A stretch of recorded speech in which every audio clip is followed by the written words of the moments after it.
میں نہایت افسوس اور دکھ کے ساتھ یہ کہنا چاہتا ہوں کہ آج الصبح پولیس کے جتھوں نے اور ایلیٹ فورس نے میری والدہ مرحومہ کے گھر پر، جو کہ جنہیں انتقال ہوئے تقریباً 30 سال ہو چکے ہیں، نہ صرف حملہ کیا بلکہ کلہاڑیوں سے وہ سارے دروازے اور وہ تاریخی چیزیں ساری توڑ پھوڑ دیں، جس سے یہ ظاہر ہوتا ہے کہ انتقام کی آگ کتنی بھڑک رہی ہے ان کے دلوں میں، اور وہ جو مذاکرات کی بات کرتے ہیں اس کا بھی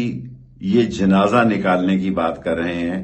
جب اسلام آباد میں آپ پارا نے، ان کا علاقہ نہیں تھا، میرے گھر پہ حملہ کیا تو جو سامان وہ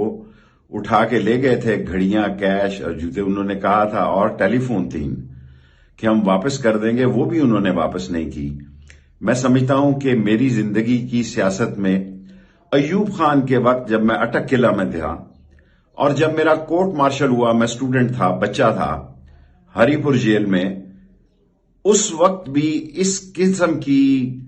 فسطائیت، اس قسم کی دہشت گردی اور اس قسم کی انتقامی سیاست موجود نہیں تھی،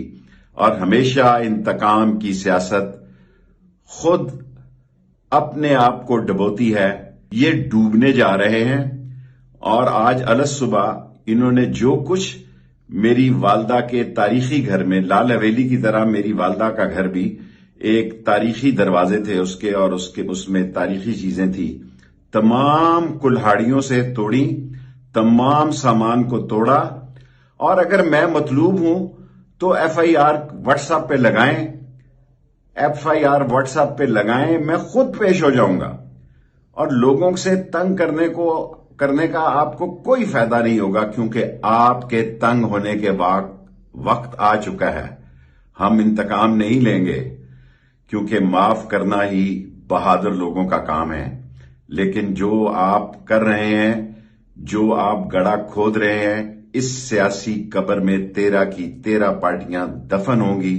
اور الیکشن ہوں گے، الیکشن کروانے پڑیں گے، اور دنیا کی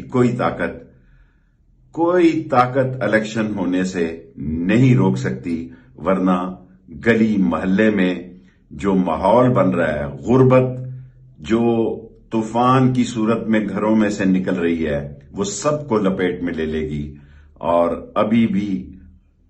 بھی عقل سے کام لیں، ورنہ آپ کی سیاسی موت پہلے ہی واقع ہو چکی ہے۔ یہ نہ ہو کہ آپ کے سیاسی مردے بھی خراب ہوں۔